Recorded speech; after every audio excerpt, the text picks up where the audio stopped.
To our show here tonight. Welcome to We'll Sing and We'll Shout. We're thrilled to have you with us. This is your host, Steve Hansen. I've got two guests with me tonight. I've got my sister Cheryl, who is pretty much becoming a regular here on the show, and I've got my cousin Aaron Hansen, who is this is his second time on the show, and we're going to be getting him back more often, and I know he's excited about that.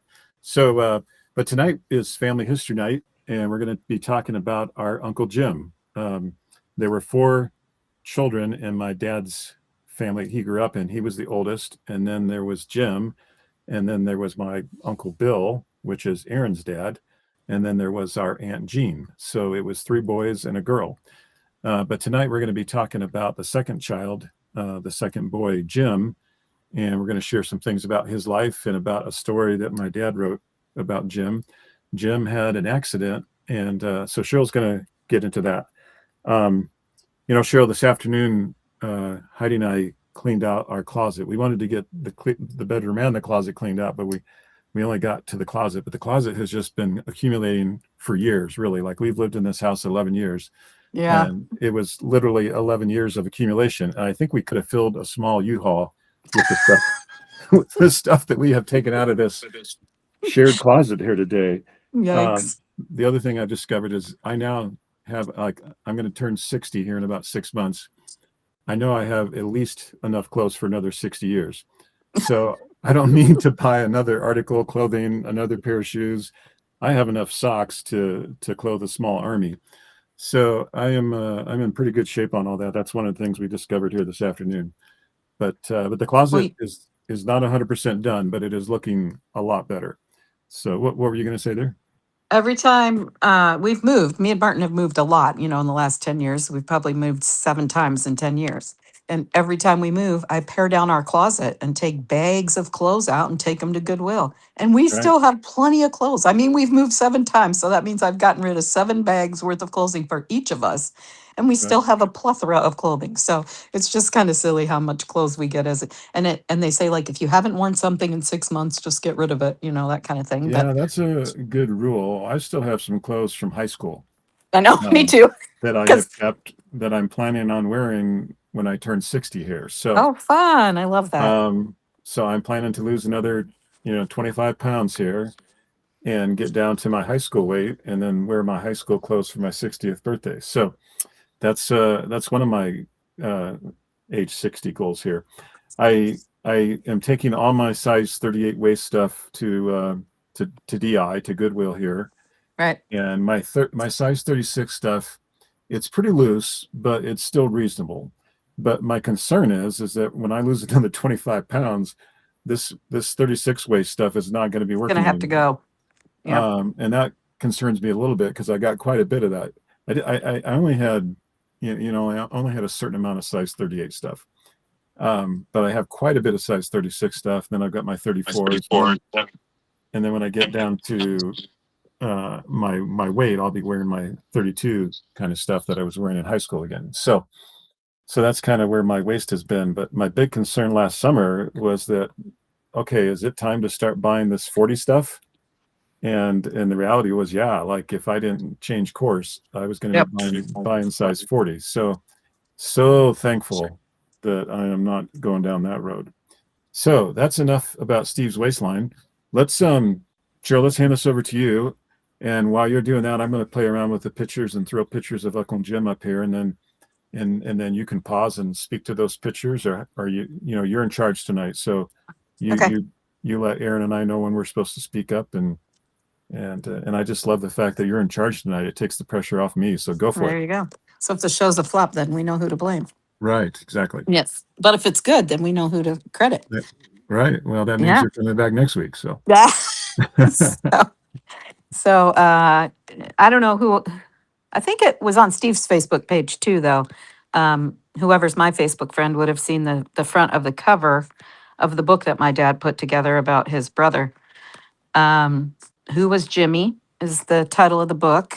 And in the front cover, I happen to have my stepmom Susan sent me the booklet that says "To Mom and Dad with Love from Bob, May 14th, 2000. So I happen to have the cover that he gave to his parents. and who are both now passed, which is why our family got it back. So my dad really put this together with a lot of love. You can really feel it even just opening the front cover. And I'm sure Susan had a lot to do with putting this together too. So I guess I'll just start with my dad's writing. And then every so often he has a paragraph where he interviewed his parents. And so I'll make sure that you all know, which ones are coming from Grandma and Grandpa Hanson and which ones are coming from, which stuff is coming from my dad. But anyway, so I'll start reading. This photograph that Steve's put up is me as a 3-year-old, and that's my Uncle Jim in the chair in front of me. And I believe this is a house that we rented on 269, which is right around the corner from our farmhouse. This summer that we happened to be in Bellevue, and my mom was in the hospital in Tiffin. So that's why our family needed to rent a house so we could be close by.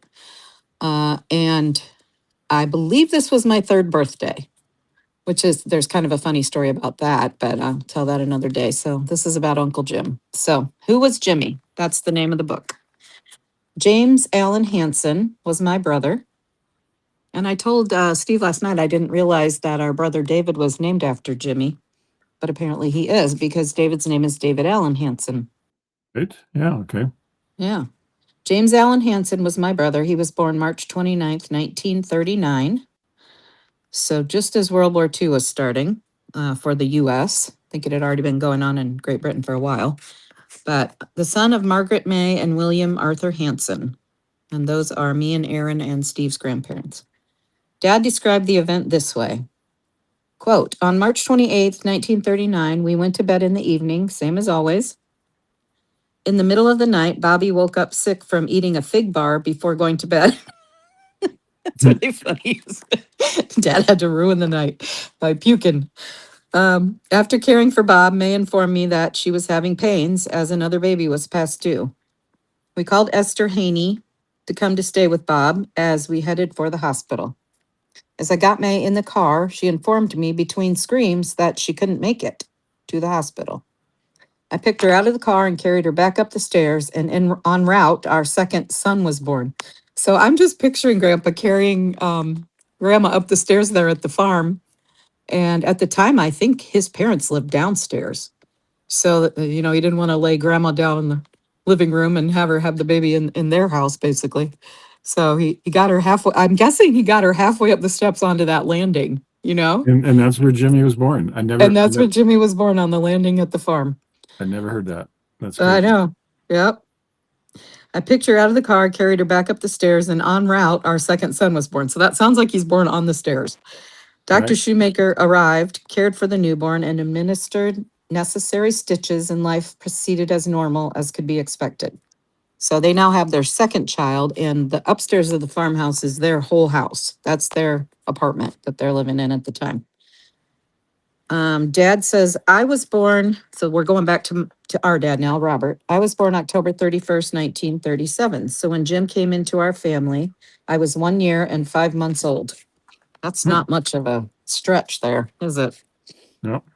Geez, at 1 year, I was still nursing my kids at that age. So Jimmy was the name our mom preferred to call him. He was a very perceptive child from an early age. He learned quickly. Dad always told about Jimmy's ability to feed himself. He could hold his bottle with his feet. That freed up both of his hands for whatever mischief his creative mind could appropriate. At birth, Jimmy was a robust child. In every way, he was a young man that appeared to be destined for great things. He was over 3 feet tall at age 2, suggesting he would be over 6 feet tall when he was full grown. So probably would have been like Grandpa's height. Our grandpa was 6'3", I believe. Is that true? Yep. Yeah. Okay. Jimmy's life was subjected to an unexpected turning point during July of 1942. He was in his 4th year, having turned 3 years old that early spring. By this time, another brother had been added to our family, William John, born November 13th, 1940. And finally, a sister, Lois Jean, had been born March 5th, 1942. Boy, Grandma was busy, hey? Although I do not remember any of the circumstances surrounding the event I'm about to describe, No doubt Jimmy was 3 years old and I was 4 years old. I thought Dad was 5 when this happened. They were playing about the farmstead looking for things to do. We found a scrap pile that would challenge climbing skills for our ages. Dad says it was a pile of logs that were taken from the old corn barn he had torn down. We no doubt climbed with the expected purpose of standing on top of the scrap mountain. Since I do not recall the situation from my own memory, my parents and I can only speculate that Jimmy fell at some point and hit the back of his head. Dad remembers that I came running to the barn where he was milking and I told him Jimmy was hurt. Dad came immediately and tried to stand him up, but he would only fall over backwards. It sounds like a pretty bad head injury. Mom and Dad rushed Jimmy to Dr. Kingman's office. He examined him and found no broken bones and sat him on a table. Dad asked Jimmy if he felt better as he put his hand on the back of Jim's head. There he discovered a lump at the base of his brain, as big as a half of a walnut, clear down at the base of the brain. Dr. Klingman told us to take him home and be sure we didn't let him sleep for 2 or 3 hours. Boy, today you'd be rushing him right to the emergency room, wouldn't you? Mm-hmm. Jimmy seemed to be okay and the swelling disappeared. But in October of that same year, Mom had purchased new cups for each of us. We were sitting at the table one evening drinking some of Mom's homemade hot chocolate, which was made fresh from Guernsey milk. Dad had to put that in. Mm-hmm. So funny. Such a grandma thing to say. All of a sudden, Jim uncontrollably threw his cup over his head and it crashed into pieces on the floor behind him, hot chocolate and all. Mm-hmm. He cried and cried about his new cup being broken. Unfortunately, this was only the first of many such episodes to come. Soon thereafter, Mom and Dad took Jimmy to see Dr. Shoemaker.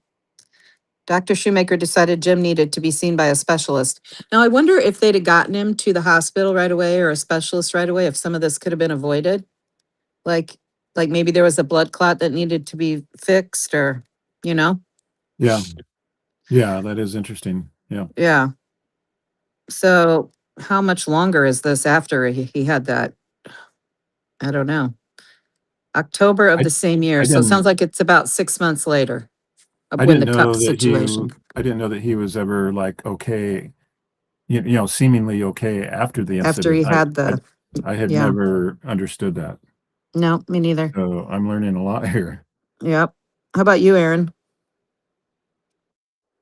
Is Aaron still with us? Yeah, I think, yeah. Yeah, Okay. I muted it so I wouldn't have feedback, so I had to unmute. But Oh, yeah, I think I knew that. yeah, I guess, I I read this story a long time ago, but a lot of this is just new to me because I just didn't remember it. Aaron, you knew that he was like okay for a period of time? Yeah, I thought that he was okay when he was younger, but then he had a lot of accidents, and eventually led to him not being able to um, move Right. anymore or whatever. But I wasn't sure exactly at what point he got to the point where he was confined basically to a chair. Right. Well, I guess we're all going to find out together. Yeah. So they're taking Jimmy to a specialist. He set up an appointment for him at Cleveland Clinic. Well, that's a good place to go, where the world's finest epilepsy expert was to see him. After a full day of tests, the report came that Jim was epileptic and the chief cause was his heredity.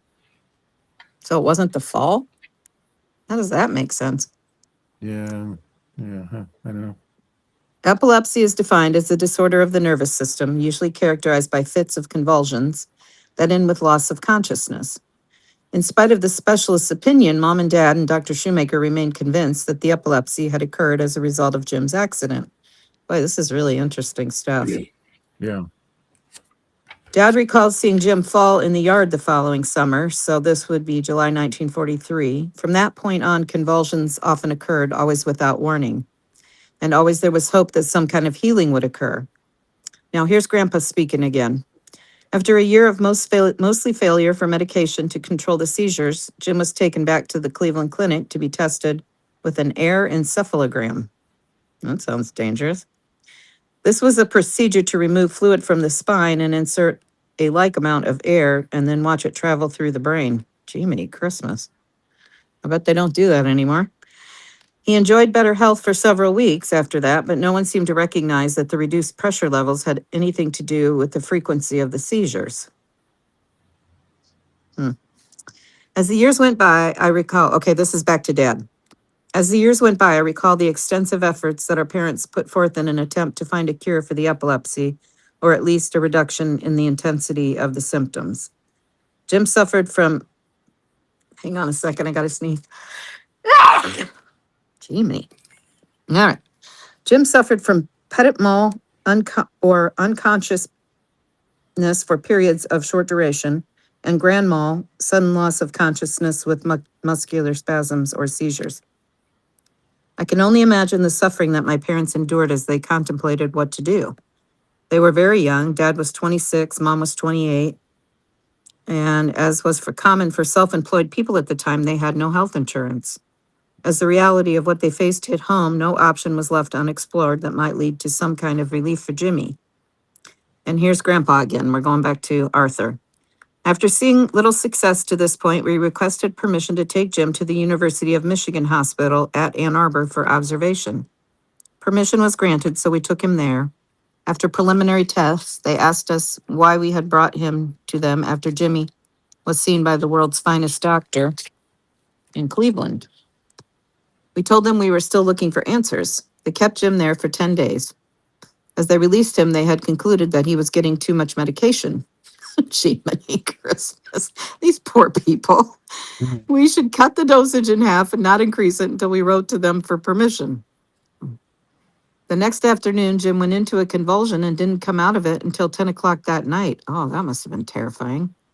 Was that after they got him home? His pillow was wet clear through with perspiration. Needless to say, we didn't write for permission to increase his medication. So that's the end of Grandpa talking. Well, you take them to Michigan. What the heck do you expect? I know, right? Like they would know any more than someone from Ohio, Mhm. especially U of M. What do you think of Grandpa? I mean, come I on. know. So I mean, Grandpa basically painted, I didn't realize for a long time that Gray Haven Farm was basically like all Ohio State colors. I don't know, it never occurred to me, but it was like a long time before I realized, like, it was a tribute to Ohio State, our whole farm. yeah, So yeah. pretty funny. Well, and now Nora had a lot to do with that, and I don't know that Nora was an Ohio State fan, but it did end up scarlet and gray, and Yeah. and how that happened. I mean, it was Gray Haven Farm, so the gray made sense, but where the scarlet came from, I don't know. Yeah. You want to take a second, speak to these pictures here, Cheryl? Sure, I can do that. Let me go to the back of the booklet here so I can read what Dad has written under the pictures. These are photographs that Dad included in his book. They're all in the back and they're labeled. There's quite a few. There must be 6 pages of pictures here. Oh, so there's more in addition to these, huh? Yep, there's more. Now, we'll do that next week. Yep. Okay, so on the left, we have Jimmy as a baby in 1940. So he'd have been he's able to sit up, so probably 8 months. And then he's in the wagon at the upper right. And right behind Jim is our farmhouse that Steve and I grew up in. Yep. And it's still got the wood siding on it. When we were growing up, there was some asphalt shingles over top of that wood siding that were red. So it appeared that our house was a brick house. From the road, it appeared it was a brick house. Right. And even growing up, I guess I didn't realize that it wasn't a brick house until some of those shingles started peeling off and I could see the gray behind.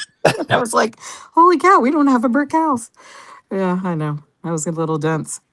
So, Well, I wasn't going to suggest that, but now that you brought yeah, it up. I know. But anyway, Well, go ahead. I didn't pay much attention to things that didn't matter to me, like boys. So he's in this cute little red wagon here. And it looks like he's got some sort of bonnet on, which makes him look like a girl, but it's not him. He's a girl. He's a boy.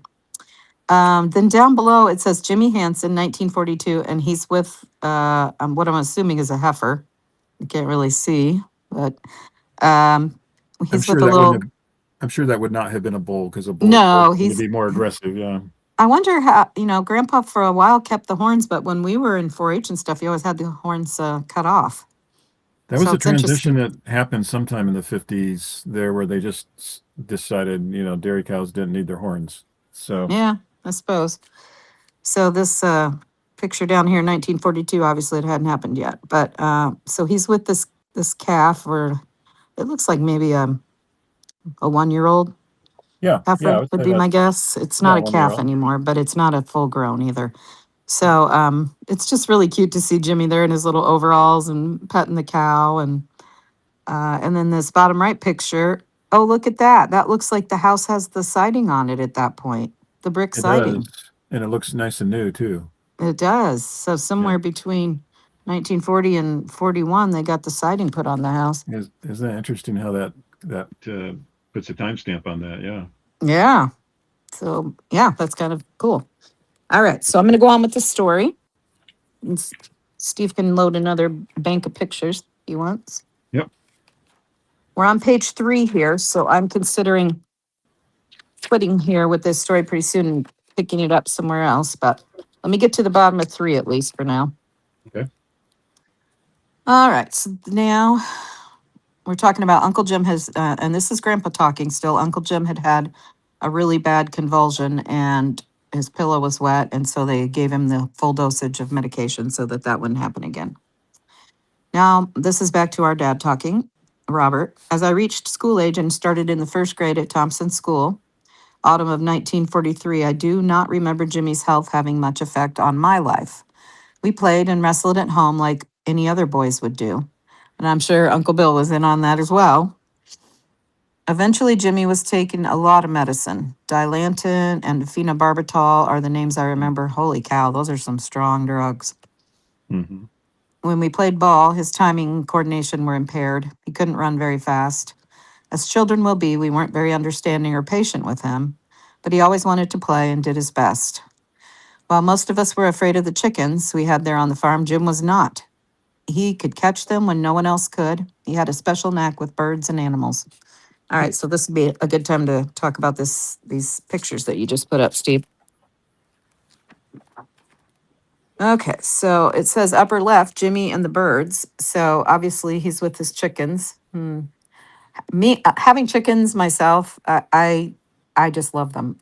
They're just so funny, and I one of the reasons I really want to get moved to someplace where I can have chickens is because Martin and I really miss them. In the middle picture here, we have Bill on the left, and that's Aaron's father. Bob in the middle, and that's me and Steve's father. And then Jim is on the right. And look, they just look like 3 normal little boys, don't they? Interesting. Over to the right, we have a picture of our father, Bob on the right, and Jim on the left. And I don't know what, they're sitting on milk cans. Check that out. Yeah, they are 5-gallon milk Looks cans. like Yeah, that and it might looks be like Grandpa Grandpa's. in the background. Yeah, that might be John. Oh, John. Yeah, it could be Cheryl because he would be alive until Dad was about 10. Actually, no, 13. He died when Dad was 13. So that could be John Hanson back there. That's Yeah, pretty that could be interesting. John. Yeah. Yeah. And look, he's walking. Is that the, like, I'm trying to figure out what building that is. Is that the milk house they're sitting beside? Which makes sense with the gallon milk jar, the 5-gallon milk thingies there, but I don't know. Yeah, I'm just trying to place where they're sitting.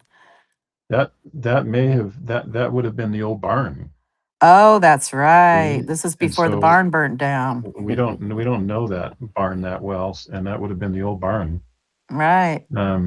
That picture in the middle top, what you see there is the granary, and Oh, yeah. that is before what we call the animal barn. And I'll Was put put this onto picture the up. back. Yeah, so that's sitting there by itself before the animal barn was put on the back and before there's any grain bins beside it. And Yeah. that's when they would pull up there beside there and elevator up the whole corn on the cob, Right. ear corn, if you will. Yeah, because we had that corn crib to the right when you'd walk in there. Yeah, then that's where that was going, and they would either shoot. There was a corn crib on the right, and there was a corn crib on the other side too. That was only half the distance back, but Yeah. but that's what they were doing there, and that's when that building was sitting there by itself. Well, I remember Grandpa grinding feed in there Oh yeah, for yeah, the cows when I was little. yeah, and it was called the granary, and that's exactly what that was. It was a place to grind the feed and take it over to the dairy barn. So, Right. I had a lot of and I'm fun riding sure, on that wheelbarrow. Did you ever get a wheelbarrow ride, Aaron? with Grandpa I on the don't think farm? so. Ah, Oh, No. you missed out. He liked to do a lot of extra bouncing, uh, bouncing. especially when it Like, was empty. That's when it would really bounce you. When he had yeah, a when I was full, a girl, he full would put me in and bounce me over to the granary in the wheelbarrow, and then he'd put the feed in. And I really think he set me on top of the feed and rolled oh me yeah, back too. Probably didn't want to wait for me to walk. yeah, yeah. But So he would get some good bouncing in when that wheelbarrow was empty. So how funny. Yeah, I guess Aaron's David's age. So yeah, by the time Aaron would have been old enough to remember, the cows were gone. yeah. The cows left in about 71, 72. I was there the day they put a chain around the neck of the last dead cow and pulled it out of there with the H. I And, can't and take that. grandpa acted somewhat nonchalant about it, but you could see inside that it was not a nonchalant issue. You could No, feel him hurting, but he would cover that up just by acting nonchalant. right. So Well, I know people wouldn't understand because we haven't said. Our grandfather, he loved those cows. They were like family to him. He named each and every one of them. He knew them. He knew their habits and their silliness that they would do, and he was just always very careful to treat them well. They weren't just a herd of cattle to him; they were like family. And so, for those cows to die and be pulled out by a tractor, I just can't even imagine the pain he would have been going through. It's like it'd be like losing 50 dogs. You know how well, attached people get to their dogs. and And you should talk to why this all happened. I mean, like the Johne's disease and do you want to say that right now? oh well, yeah. I mean, the herd started having a problem with Johne's disease, which is an intestinal disease, probably as much as a decade earlier. And so it took a long time for this to sweep through the herd and eventually essentially wipe out the herd. And the cows would just get to the point where they just had the runs all the time. And he would try a lot of different things to help get them healthy. And I don't know the whole history of Johne's disease, and there's people out there that do, but that's not me. But eventually you just had to send all the animals to slaughter or wait till they died. And then we had to keep dairy cows out of that barn for 7 years in order for that disease to die off completely before we were able to bring cows back in there. And it was literally it was 1980 when Grandpa and I started the dairy herd again. So he didn't wait too many years, after that seven before he was anxious to start putting cows back in his barn again. Yeah, So and he got me a calf when I was like in fourth grade and started 4-H. He got me this little calf named um, Holly. I guess it was Holly. Like, oh, I know he got the one cow, and then she had Holly around Christmas, which is why I named her Holly. And then that was my calf that I got to show at the fair and stuff. well, But they that got was Julie. Yeah, they got Julie. Yeah, Julie Julie. from the Earths, and Uh Mom huh. and Dad would milk Julie by hand. Mom Right. would have to milk her on Sunday mornings because Dad would be going to bishopric meetings or high council meetings or whatever. So Mom would go Right. out and milk Julie, but otherwise Dad would be milking Julie twice a day. And you're right, Julie had Holly. So Right. All so right. anyway, So should we go on with Uncle Jim's story?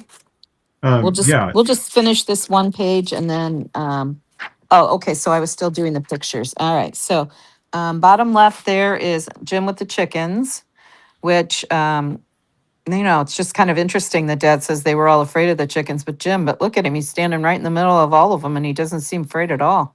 right, right. And then Jim and Dad in the middle, that's our grandfather. And he's got, what the heck has he got in his, is it, that seems like that's a real live bird because I see Grandpa holding on to its feet. Oh, yeah, he's got some kind of bird there Yeah, it's a for pheasant. Jim. Looks like a pheasant. Must have brought it in to make Jim smile, and it looks like it did the job. And then the bottom right corner, off to school, Bob and Jim. I guess, but Jim must have gone to school for a while. So, Right. Yeah, what a cute picture, and the farmhouse right behind there. So yep. All right.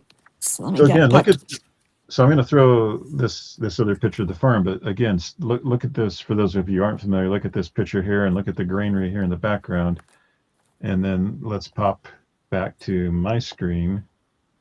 Let's see, how do I do that? Am I going to do it? No.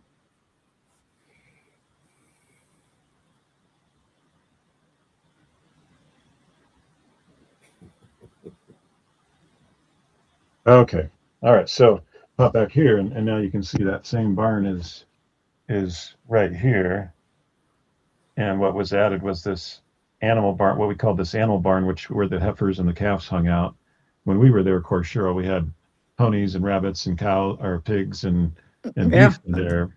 But when it was a dairy farm, a dedicated dairy farm, this was where the heifers and the calves hung out. Right. But all these grain bins, they were not there obviously in 1940. This one here was the first one that came, this little one here. And then when I was there, there was a second little one like this. And those two were the only ones there until they started the grain business around 1980.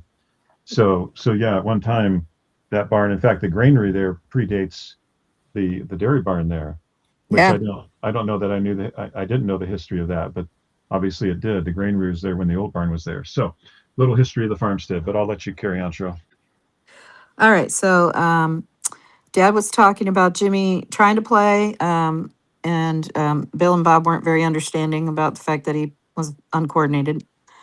While most of us were afraid of the chickens, Jim was not. He could catch them and no one else could, and he had a special knack with birds and animals. He liked to ride his tricycle. In fact, he would vanish when no one was looking and ride all the way down our quarter-mile lane and end up out on Thompson Township Road 178. One time he rode all the way to Flat Rock Road and I do and remember then this got story. tired of pedaling. He rode his tricycle 1 mile, and then he got tired of pedaling and got off his tricycle and left it in the middle of the road and walked the rest of the way to Swartz and Solander's grocery store, which is in the middle of Flat Rock there. So Right. can you imagine seeing like a 3-year-old walking to the grocery store by themselves? He would give George Swartz bits of paper that he convinced were as good as money for the candy that he wanted. So he'd just like take Monopoly money or something Right. and tear it up and give it to the guy. And George would accept his paper tender as bits of legal tender until Dad would come and make good on it. So Jim's trip was not for naught. That's awesome. I had heard that story before, but I hadn't heard the fact that he just left his tricycle in the middle of the intersection. Yeah, I don't remember that part of the story either. I do remember them talking about when Jim rode all the way to Flat Rock. And of Yeah. course, when I grew up there, we would sneak over to Flat Rock sometimes and go to that same store. In fact, I'll let you finish this, and then I want to share a quick little story about. Well, this seems like a good place to stop the story. So let's stop here for tonight. So go ahead, Steve. Well, I can't remember why, but there were a number of boys. I think they were David's age, which is essentially Aaron's age. They Right. had come to the farm for some kind of scouting thing, and when I say a bunch, maybe this was 3 or 4 boys or whatever, or maybe they were just over there on some kind of a sleepover with David. But I got these guys to, like, Dad had given me some kind of assignment, and I got these boys to help me with this assignment, whatever it was, cleaning up whatever. And I told them if they'd help me, that I would take them over to Flat Rock and get them a pop. And And how old were so, you? well, maybe 10, Ah, maybe 10. And so David was, or maybe, probably not even that. I was probably more like 8 or 9, and David was like oh, so it was boys. It was like Cub Scouts or something. 4 or 5. Yeah. So these Okay. guys helped me do whatever. And then I found some money, there somewhere. And so we were walking over to go to the grocery store, or yeah, to Flat Rock there. And we got about halfway over there. And I don't know who it was, came and chased us down, but some of the kids' parents had showed up at the farm to pick up these boys, and Ah. the boys weren't there. And And they were and I walking to didn't Flat Rock. and I didn't tell Mom or Dad that I was doing this. And I was trying to do something good and reward these boys for their hard work. And I ended up getting in trouble. And Mom and Dad, of course, were embarrassed Right. because these people show up to pick up their boys, and their boys aren't there. Right. So it all got sorted out, but these kids never got their snack, and so I never had to spend my money on them. Oh, So that's good. I got all that work out of them for free. So anyway, that was my story of. Now, because the thing is, typically sneaking over to Flat Rock and getting a pop and coming back, like if we'd rode our bike over there, no big deal. Nobody would have even cared. And that's why, as an 8-year-old or 9-year-old, I didn't really even think of it like being some kind of issue. Like, I'm gonna Right. go do a good thing here and reward these guys for their hard work. Right. But when you get the parents involved, things like that, become a big issue. So That's really funny. Did I you ever mean, get I used to. to visit the store there in Flat Rock, Aaron? Did you ever go and have a pop there in the well, at that point, it I, was what we called George's store. There was a guy named George who ran the place. That's what Dad said. It was George Swartz or something was his name. Oh, okay, okay. no, I never went down to that store. I don't think. Oh, well, you were missing out, my friend. They had Yeah, I don't even the remember there glass being a store bottles. in Flat Rock, so I don't know how Yeah. It long was was it kind of there? Did across. It was across from the children's home, and it was where the post office was. And if you can, I'm sure you've watched the Waltons before, Mm-hmm. right, Aaron? Yeah, yes. It's very similar to Ike Godsey's store on the Waltons. That's what that Flat Right. Rock store was. So yeah, you'd go in and there'd be Okay. candy. There'd be like candy and gumballs and all sorts of stuff like in this counter, like behind the glass, so you could see them but not touch them. And then there was the post office in there, and that store stayed open until probably about 1980, don't you think, Steve?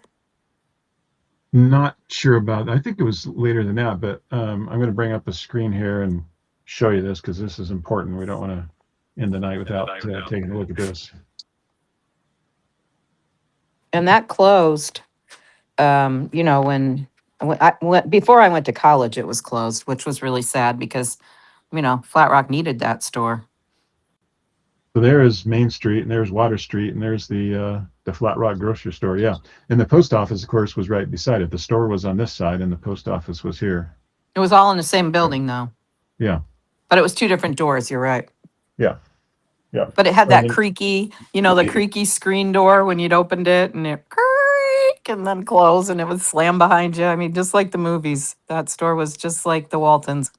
but they had So there was like a bar there, and they had the glass bottles of pop in a cooler down there, and he would pull those out of that cooler, and that was the best tasting pop anywhere coming out of that cooler. And of course, they had a candy rack, and that was a pretty nice place for a kid. yeah, it was lots of fun. Going to the Flat Rock store was quite a treat. So, So you can see why Jimmy would want to ride his trike over there. oh yeah, Because yeah. Grandpa probably bought their groceries there. I'm sure a lot of people did back in that day. Yeah. Yeah. So So Jim would have been in and out of there a lot, so he would have known what was there. That's for sure. yeah. In fact, one time I was over at Dwayne Dixon's, spent the night, and of course Dwayne lived just on the north side of Flat Rock there. Yep. And we got up one morning, and there wasn't the cereal that Dwayne wanted, so his mom gave him a few bucks, and Dwayne and I walked down to the Flat Rock store and got the cereal that he wanted, and walked back and had whatever that was. So How fun is that? anyway, good times. Well, we'll continue the story of Uncle Jimmy next Sunday. Yes. Yep. Okay. I got a few things I can add about Jimmy. Yeah. Go ahead. Please. I talked to my mom today and asked her if she remembered some things, and she was telling me, of course, what you guys already mentioned, that when he was about 2 years old when he fell off the wood pile, but she said he also evidently fell into the cistern. He fell off the chicken house. He fell off the very top of the hay wagon. He also fell down from the top of the barn into the chute. Remember the chute that went down to the downstairs? Yeah. Evidently, he fell all the way down through there as well. So he So did it must a lot have of been falling. this. Yeah, it must have been this epilepsy that probably maybe even shut him down for a minute and made him fall because he didn't have any control over himself. Right, I'm not Well, sure, but she said he just loved the chickens, and he always had a chicken. He was always carrying a chicken with him everywhere he went. He just loved Hysterical. the chickens. But she said that he actually got sent home from school because they said that they couldn't handle him. huh. So I don't think he actually went to school. He probably would have scared the teachers with, if he had a seizure or something. Yeah.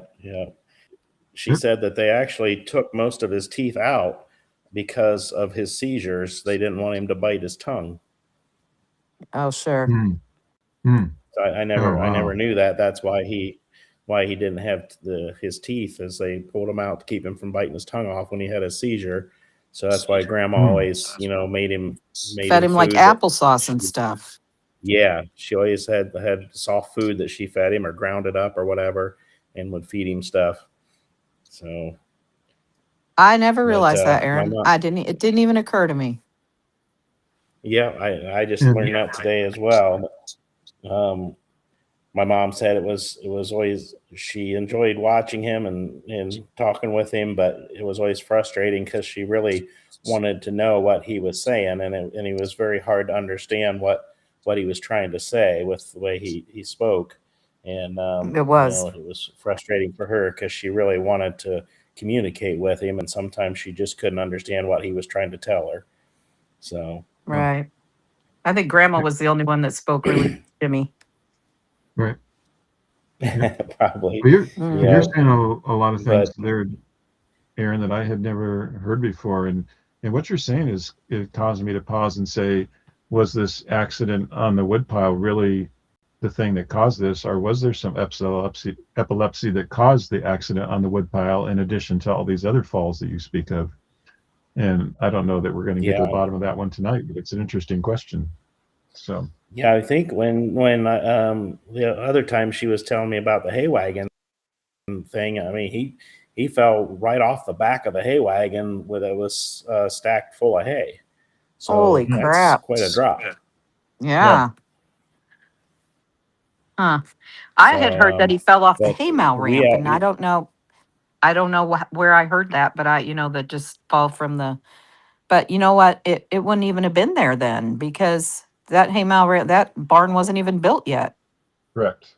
Yeah, not All till right. So 1950. So, obviously that um, was well, the wrong maybe story. what they were saying was The hay maybe wagon. that was the story about him falling down the mow and down through the hole.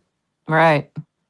hmm, Wow. That's crazy. So, but we actually, my mom actually has the harpsichord that they bought for. Do you remember that? I don't. You guys remember the harpsichord? He had a word that he um, played. He could take a pick and strum the strings, and there were little buttons you push that would make the chords. So you push the strings, and it would play a chord. And they got That's that pretty for him. cool. And he also used to play with a little pinball game they got him.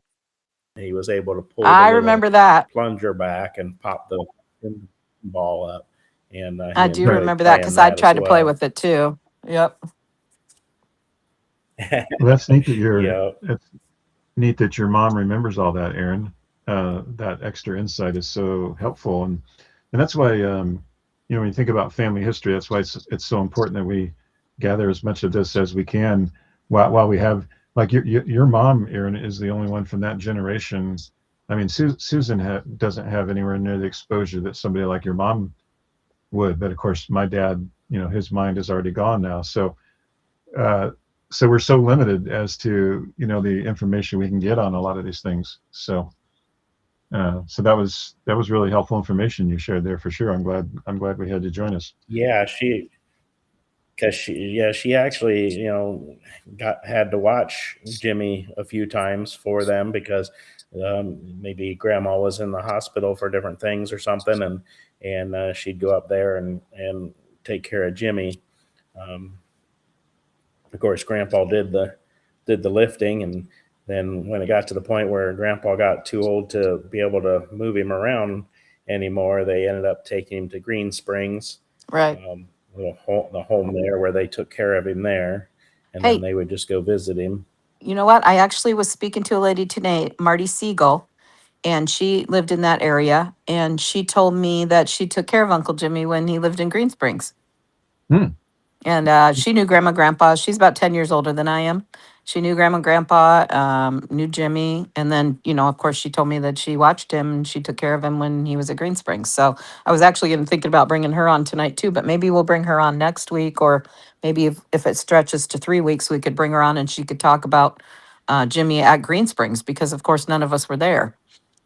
Well, So, that would be so cool to grab yeah. her voice for sure. Yeah. So let's do that. Whether that's Steve, I don't know if you got it or not. I, at the beginning of this live stream, I sent you a photo of Jimmy in your messenger. It's probably one of the later pictures of Jimmy. I do. I do have that. I'll get that up. I'll get that up next week, Aaron. But let's have you join us again next week if you can. But Okay. yeah, I'll get that picture up there next week when we Hey, talk Aaron, about I have something for you to tell your mom for me. his later life. Okay. When I was maybe 5 or 6, I think that's when I stayed at the farm. I was 5, started kindergarten there. Um, I remember your mom, I think she was even just dating your dad at the time. And they came to stay at the farm. And of course, because they were just dating, she had to sleep in my room with me. So there was a double bed there, and your mom and I were in the bed. And I'm a little 5-year-old girl. Your mom treated me like an equal. We laid in the bed and we giggled about stuff like we were two teenage girls. And I just have always thought that that was so cool that she would talk to me like an adult, even though I was such a little child. And she just made me feel important. So I've always loved your mom for Oh, that. that's So good. please tell her that. My mom is a child at heart, Yeah. Yeah. We even were now. giggling like Even little now. schoolgirls together, and she was 15 years older than me. So I doubt if she'll even remember that, but there was a night at the farm where Aunt Janine stayed in the bed with me. It was a double bed, so fortunately I probably kicked her or something, but I will always remember that night because she treated me so kindly. Well, I'll have Well, to let her know. well, hey, tomorrow night. Hey, thank you guys for all your contributions here tonight. And yeah, please join us again next week, Aaron, if you can.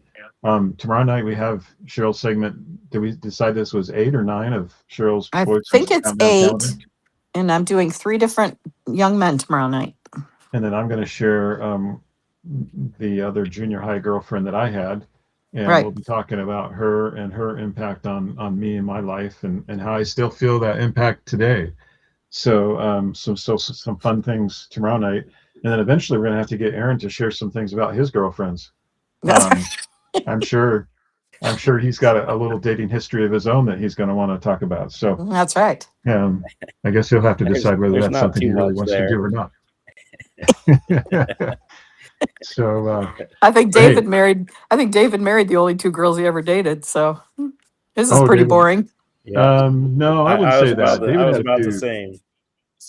Yeah, David had a few girlfriends like before. high school girlfriends. Yeah, he had a couple things going on, but you're right. Uh, He didn't have, I don't think he had too much. I don't think he yeah, had even as much as I did. He got going with Carolyn pretty young there, and yep. then of Yeah, course, he was 16. He was 16 when he married Carolyn. So, oh wow, that's so crazy. That's so and that crazy. was mom's fault because dad wouldn't sign off on it. So David took mom all the way down to Kentucky or something where they have them 13-year-olds that marry each other. And mom signed off on it and let them get married. It was Oh mom's fault that they were allowed to get married that young. yeah. Well, I don't know. I can hear Aaron chuckling in the background. they were determined, and at that I, point, I can tell you I can tell you my whole go history ahead. in about 5 seconds here. I married my second girlfriend, and then I married my third girlfriend. Yep. Oh, okay. That's pretty Well, much what David's like too. I mean, as soon as he got Carolyn was gone, he started dating Chris and married her. And so it's Yep, just yep. David doesn't have a ton. Yep. all right. Well, maybe not tomorrow night, but maybe the following Monday, we want to hear about this first girlfriend, Aaron. So, Since we don't know that one. yeah. All right, we're closing in on 50 minutes here, so Yeah, we gotta go. I'm sure there's let, nobody left anymore.